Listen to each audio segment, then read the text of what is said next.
Chapter 9, June 9th. The next day, I went to Media Outlet Solution to pick up my disc, and none other than the one and only DJ K Slay, sleep in peace, was sitting in the back behind the counter. I didn't know much about him, but once I heard his artist Papoose do a rap using the alphabets, breaking down words with his lyrics, I became a fan of them both. I said what's up to him and told him I liked the song.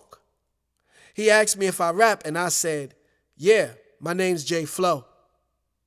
He said, all right, gave me £1 and got back to what he was doing. I didn't go hard promoting myself because I was sure people had done that with him all the time. My order was done, and this time, I didn't want to take the train, so I caught a cab. I put together one of my disc sets, CD, the insert, the slim case, and just marveled at it. Why hadn't I done it like this in the first place, I thought. I had a lot of the old CDs left and decided I was going to give them away and sell the new ones. That's what I did. The very next day after work, I went to Lower Manhattan, just going up to people making my pitch. It was instant success. I stopped just going up to people because now people were coming up to me. People that were walking away were telling other people they just bought a CD from Grandmaster Flash's son. I was swarmed and surrounded. White people, young people, foreigners, male and female. I'd made one crucial mistake. I only came out with about 20 CDs. I had no clue they would go that fast. I sold all 20 CDs in around 20 minutes for $5 a pop and left with $100. It took me almost 3 days to make that working at Rite Aid. I knew two things at that moment. I wasn't going back to Rite Aid, and I'd never run out of CDs again. I made so much money, I was able to save up and purchase the vehicle all on my own. A 1996 champagne-colored Toyota Camry. I was mobile again. I started going borough to borough selling my CD. I got so much love and support from people. With that dose of encouragement, I decided to go on the road, and I took Jada P with me. We sold so many CDs in Washington, D.C. one time. I walked up to a dude, pitched my CD, and he was like, I already got it. I pulled out the CD, showed it to him, and confidently said, nah, this JayFlo, you ain't got this one. He reached in his car window and pulled the CD out from his passenger seat. Me and Jay started laughing and yelled, oh! It felt good getting my name known while simultaneously getting paid. We grinded out all day and it got late, so we headed back to the city. I went to go see Satani, and when I got to the door, I heard my voice coming out of the apartment. I knocked and she let me in. I walked into the living room and she was blasting my CD, singing the lyrics to my song, As Fast As You Can. She had me rolling because she was going so hard. When the song was over, she was still in the zone, breathing hard, saying, woo! I loved it. She told me everybody was talking about my CD. Nobody's talking about nothing else. My sister Satani has this power over me that makes me feel 10 feet tall when she praises me and the size of an ant when she puts me down. At that moment, I felt unstoppable. I'd stopped by to give her an official copy of the CD.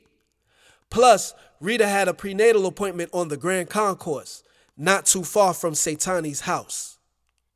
I had a lot of money saved up from selling my CD, so I decided to put my hustle on hold. The next few months, Rita and I spent every day together. We'd spent most of our time at Satani's house. When we weren't there, we'd visit with someone else in the family. Rita, pregnant, was beautiful.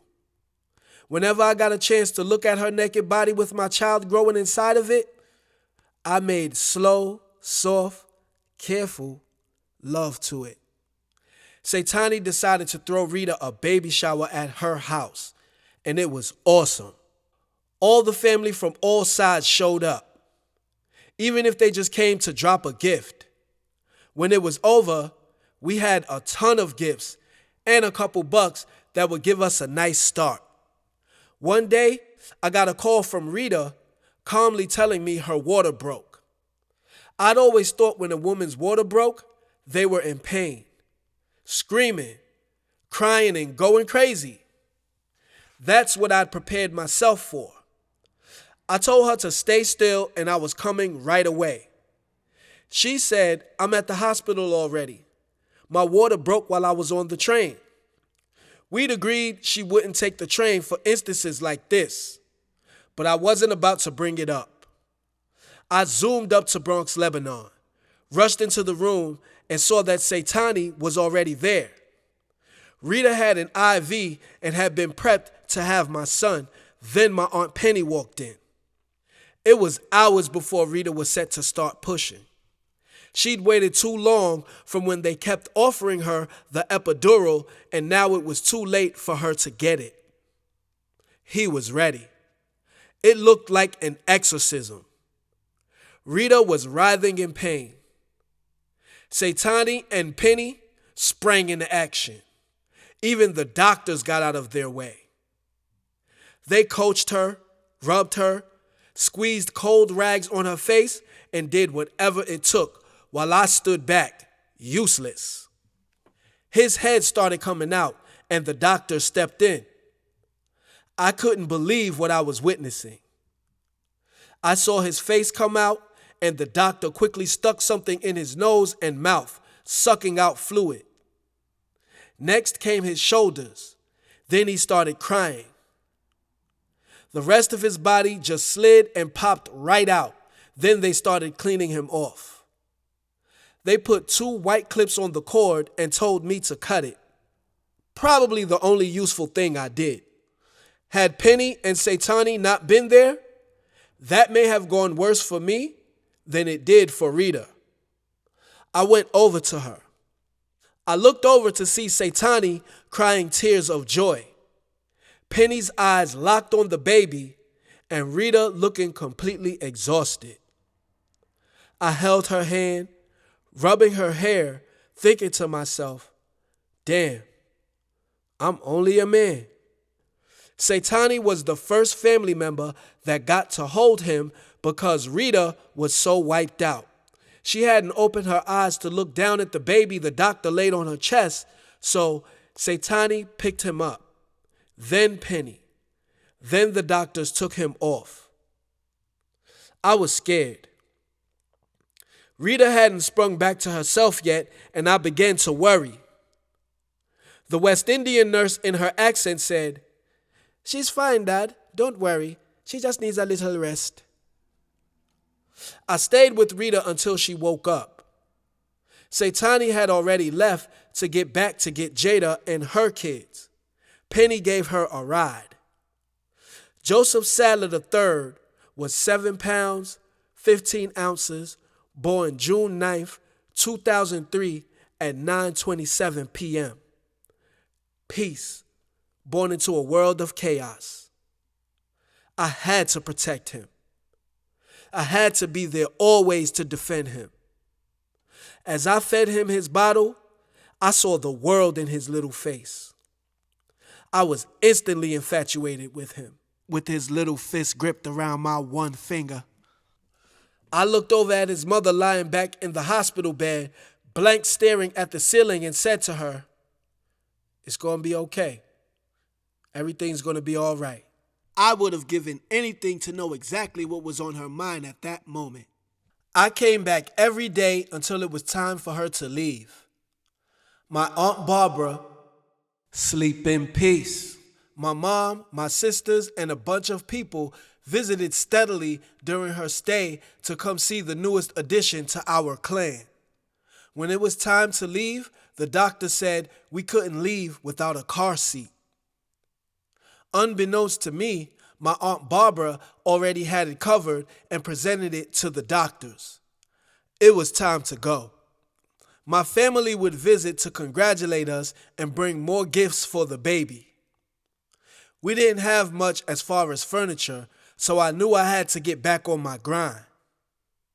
I hadn't lost that itch to be on, and it was about time I started scratching it again. I'd previously been selling my CD so successfully that I got a call from my father asking me, "Why are you selling a CD with my name on it?" I hadn't seen or spoke to my father since I came out to Long Island and he had to rush off. I tried to lighten the situation by saying, "Well, you do know that you have a new grandson, right?" He started yelling at the top of his lungs, "Take my name off the CD, Joe!" I tried to explain to him that it's what was gaining people's interest, and if I took it off, it wouldn't be as easy to sell. He screamed, "I don't care, Joe! Take my fucking name off the CD!" I told him, I'm not gonna do that. It doesn't make any sense. I tried to further explain, but he just hung up the phone. I called Penny to tell her what happened, and she said, "It's that song, JoJo. Ever since Pam played it for him, he will not stop talking about it. He's embarrassed." The song she was referring to was "Let It Out." I said, "He wants me to take his name off the CD." She said, "Well then, he needs to help you. You're his son. I just don't get Bootsy," as his sisters called him. I said to her, I didn't have his name on the CD at first and it barely sold. Soon as I put his name on it, I couldn't keep enough. She said, "Well, fuck him then. You do what you gotta do for you and yours. Has he seen the baby?" I said, "No." She said, "Well, what did he say about him?" I said, "Nothing." She said, "Well, you do what you gotta do. I love you, Pop, and don't worry about it. I'm proud of you and you gonna be okay. Kiss that baby for me." I said, "I will, Auntie. I love you too." I wasn't mad Pam played the song. I knew eventually he'd hear it. I feel like it made him angrier to hear it through Pam because, unlike his 3 other baby mothers, Pam forced him to take care of my brother Keith. She was no joke. She took legal action and he had to pay. He hated it. I called Satani because she always spoke to him, and from what she told me, it was an old acquaintance of his I didn't know that complimented him on how dope I was. After that, he heard the song when he visited Pam and was livid. I kept selling the CD as it was. We had good times as a family. The baby brought us so much joy. I loved being a dad. I'd even drink Rita's breast milk straight from her breast. I'd gotten the support I needed and made it through the roadblocks to arrive at the demands of a second disc. I'd heard a lot of people saying that year, charge it to the game, whenever certain things happened. My first mixtape made a lot of things happen, good and bad. It wasn't a game to me, so in 2003, I named my second mixtape Soul Survivor, Volume 2, Charge It to the Grind. Got my instrumentals together and started writing. Being a new father was a struggle, and multitasking, putting in the groundwork to become a potential hip-hop star didn't make it easier. My whole life I wanted to be a rapper, but it wasn't all I wanted. I wanted love. I wanted a family. One without the other, and the dream would be incomplete. I finished my mixtape, flew through it, and headed back home. Lil Joe was going to be a year old, and I wanted to do something special for him. So I invited the family over, and Rita cooked this huge dinner. Her first time doing such a thing, from what she told me. Everyone showed up, including my dad. We all celebrated Joe's being a year old and partied hard.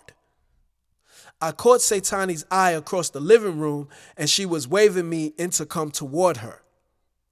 I told Rita I'd be right back and walked over to her. She grabbed my hand and I followed. She found my dad in the kitchen, grabbed his hand, walked us out into the hallway, and said, "Talk," and walked back inside the house. It was awkward. Flashback.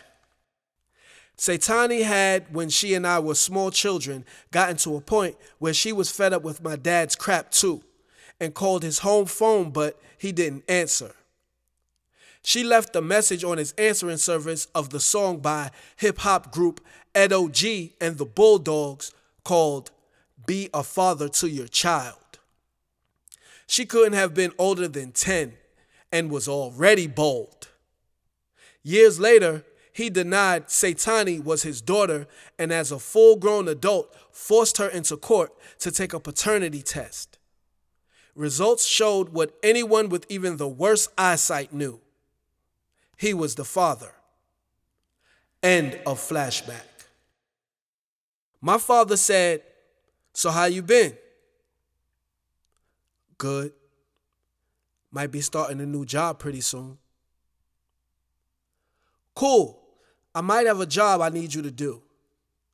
I'd never stopped writing, but I'd given up on making it in the music industry. He told me he was working on a project for Microsoft called the 5.1 Project and wanted me to write a song for it. He said 5.1 was the wave of the future, and if I did it, I'd be the first artist in history to do so. He offered to pay me up front and said I'd also receive writer's royalties. I told him I'd think about it and get back to him. He said, "Okay, well, I have a session coming up soon. If you're in, meet me downtown at Quad Studios," and gave me a card with the address on it. I went for my job interview with Grand Prix. I filled out the application on a whim. I'd filled out a lot of applications. I never thought they'd be the ones to call me back because I had no experience as a driving instructor. I was glad they did. I took all the tests, drug, a written, and a special road test for instructors in training. I got my first student in July.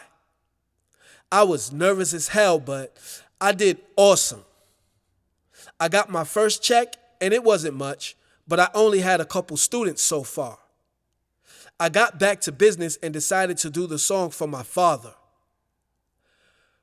Go Flash is the worst song I've ever recorded.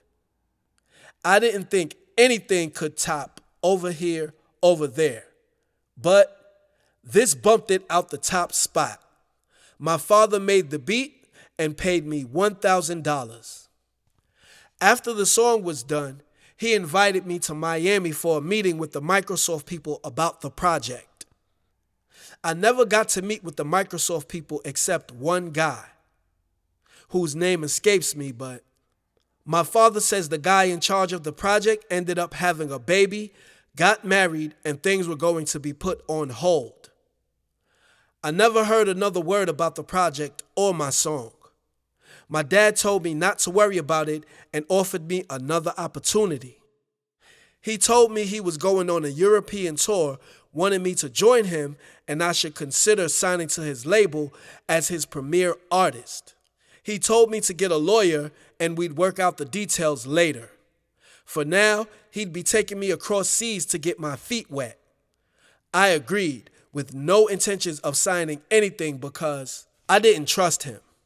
but why turn down a chance to enhance my skills and get a bigger fan base? He said he'd pay me $400 for each trip. I still had Grand Prix, and as a driving instructor, I made my own schedule, so I booked around the tour dates. My father got my passport expedited, and we were off. It was cool getting to be around my dad, and I appreciated him inviting me on his tour and began to reconsider signing with him. I tried to speak to him about a few things I didn't understand in the contract, but he would have none of it. He wanted to speak about no part of the contract and told me to let the lawyers deal with it. I let it go. As a matter of fact, my dad didn't really speak to me at all. Besides the performances, we never spoke. He just stayed in his room. First place we stopped was Norway. We stayed at this place that looked like one of those castles in the movies. Dark, dreary, and gray, but still fancy. We settled in and got prepared to hit the set because we had another show immediately following in a town called Oslo. Demo and I served as my dad's hype men in the first show. I bombed. I had little to no skills as a showman. I'd blazed plenty of booths and sold many CDs, but at 27, had minimal physical performances under my belt besides rhyming in ciphers, performing at the Pyramid in Lower Manhattan, and Club Nels. I never even shot a video. I got stuck during the set and said, yo, yo, yo, yo, like 20 times in a row. My father cleaned it up and saved the show. I was totally embarrassed.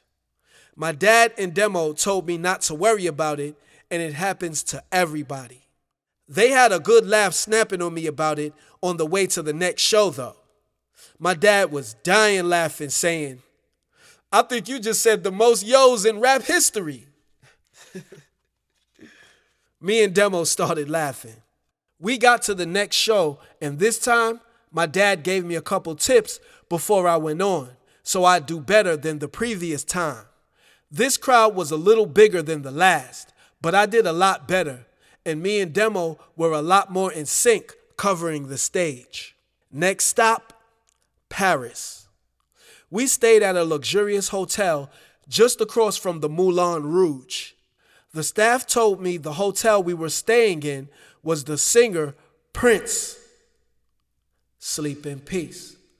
Favorite place to stay when he was in Paris. We checked in, headed to our rooms, and when I got to mine, I got a phone call.